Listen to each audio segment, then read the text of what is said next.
नमस्कार दोस्तों, Devda coaching centre Jodhpur में आपका स्वागत है, अभिनंदन है। दोस्तों आज हम युग्म शब्द भाग 3 के बारे में अध्ययन करेंगे।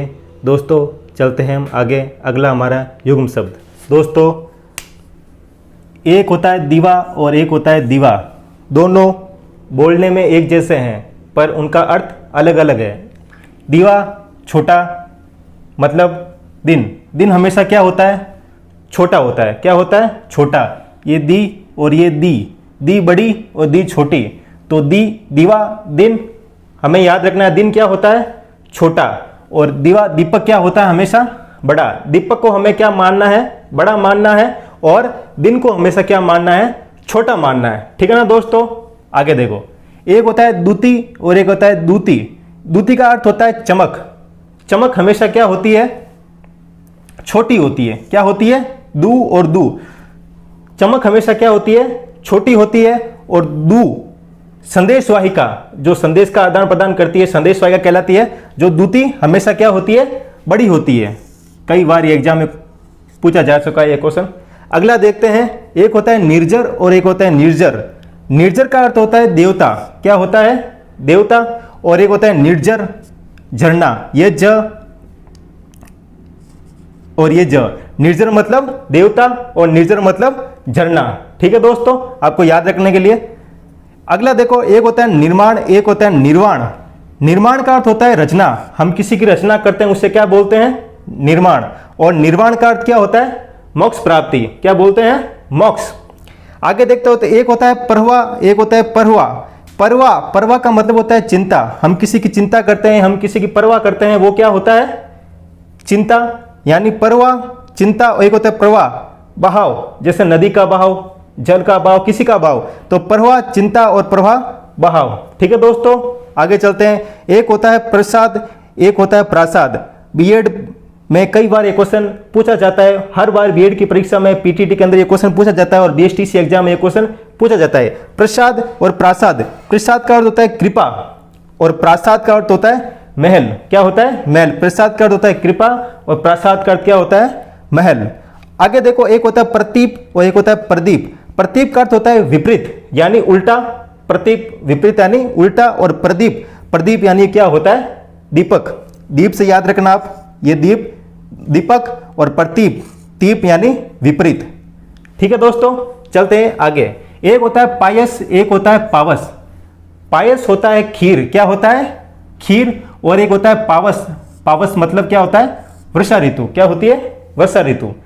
एक होता है परीक्षा, बहुत ही महत्वपूर्ण ये युग्म शब्द है आपके लिए। एक होता है परीक्षा और एक होता है परीक्षा। परीक्षा हमेशा क्या होती है? बड़ी। जो बड़ी होती है वो हमारे क्या होती है? इम्तिहान होते हैं। परीक्षा में बड़ी होती है, जांच परख वो क्या होती है? परख। हमेशा इम्तिहान हमेशा क्या होता है? बड़ा होता है। परीक्षा हमेशा क्या होती है? बड़ी होती है। और एक परीक्षा कीचड़ क्या होता है? कीचड़ हमेशा क्या होता है? छोटा। याद रखने के लिए, कीचड़ हमेशा छोटा होता है और परीक्षा इम्तिहान यानी बड़ी होती है। ठीक है ना? परीक्षा हमेशा क्या होती है? बड़ी। ये कंफ्यूजिंग क्वेश्चन है, आपको एग्जाम के अंदर भ्रम करने के लिए क्वेश्चन पूछा जा सकता है। ठीक है ना? कई बार पूछा जा चुका है। एक होता है बलि और एक होता है बलि। दोनों बोलने में एक जैसे हैं। ये परीक्षा, ये बलि दोनों बोलने में एक जैसे हैं। उनका अर्थ अलग अलग है। अर्थ का अनर्थ हो जाता है। जैसे बलि भेंट हमेशा क्या होती है? छोटी होती है। क्या होती है? छोटी होती है। भेंट हम किसी को देते हैं, छोटी भेंट देते हैं। ठीक है ना? ऐसे थोड़ी ना हम करोड़ों रुपए किसी को भेंट दे दी, वो अलग बात है, वो भामाशा कहलाता है। एक होती है बलि हमेशा क्या होता है? बलवान हमेशा क्या होता है? बहुत भारी होता है, बड़ा होता है। तो बलवान हमेशा क्या होता है? याद रखने के लिए, बलवान हमेशा क्या होता है? बड़ा होता है। बलि हमेशा भेंट हमेशा छोटी और बलवान हमेशा बड़ा होता है, भेंट हमेशा छोटी होती है। आपको याद रखने के लिए बलि भेंट और बलि बलवान। बलि भेंट हमेशा छोटी और बलवान हमेशा क्या होता है? बड़ा होता है। ठीक है दोस्तों, आगे चलते। एक होता है बहु और एक होता है बहु। दोनों बोलने में एक जैसे है, अर्थ उनका अलग अलग है। बहु बहुत ज्यादा क्या होता है? बहुत कम। तो बहु का क्या होता है? उसका उल्टा लेना है। बहुत हमेशा क्या होता है? कम होता है। तो कम मतलब छोटा होता है। तो बहुत और वधु हमेशा बड़ी होती है। पत्नी क्या होती है? बड़ी मानना है। पत्नी हमेशा क्या होती है? बड़ी होती है। वधु हमेशा क्या होती है? बड़ी होती है। और बहुत हमेशा क्या होता है? छोटा होता है। ठीक है ना? आपको याद रखने के लिए ये चीजें। एक होता है वर्ण, एक होता है वर्ण। एक होता है रंग। वर्ण का मतलब होता है रंग और एक होता है ये होता है गांव। ठीक है ना? आगे देखना, एक होता है वसन, एक होता है व्यसन। वसन का मतलब होता है वस्त्र, पर्यायवाची शब्दों में इसका ज्यादा प्रयोग किया जाता है। वसन वस्त्र, और व्यसन यानी बुरी आदत। क्या होती है? बुरी आदत। एक होता है वसुदेव, एक होता है वासुदेव, ठीक है ना। बहुत बार ये परीक्षा में पूछा जा सकता है, क्वेश्चन ये पूछा गया है। जैसे वसुदेव, वसुदेव एक कृष्ण के पिता, आपको याद रखने के लिए क्या है, कृष्ण के पिता, उनका क्या नाम था? वसुदेव। और वासुदेव श्री कृष्ण स्वयं थे वो, उनका नाम। श्री कृष्ण का अन्य पर्यायवाची क्या है? पर्यायवाची शब्दों में इनको पूछा जाता है वासुदेव निम्न में से किसका पर्यायवाची शब्द नहीं है या है, तो वहां पर कृष्ण आपको ऑप्शन में दे रखा होगा। जैसे वसुदेव कृष्ण के पिता, और वासुदेव, वासुदेव का मतलब क्या होता है? स्वयं कृष्ण। आगे देखते हैं, एक होता है शंकर और एक होता है शंकर। शंकर शिव, और एक होता है शंकर यानी मिश्रण। दोनों बोलने में एक जैसे है, पर उनका अर्थ क्या होता है? अलग अलग होता है। आगे देखते हैं, एक होता है शूर, एक होता है शूर। शूर का मतलब सूर्य या अंधा, और शूर का मतलब होता है वीर। ये शूर मतलब सूरदास जी, ठीक है, सूरदास याद रखना आपको इसे। और ये शूरवीर होते हैं ना, उनको नाम क्या है? शूर। एक होता है श्वेत और एक होता है स्वेद। त और द का फर्क इसमें, श्वेत यानी सफेद, क्या होता है? सफेद, और स्वेद यानी पसीना। कई बार परीक्षा में ये पूछा गया है क्वेश्चन ये।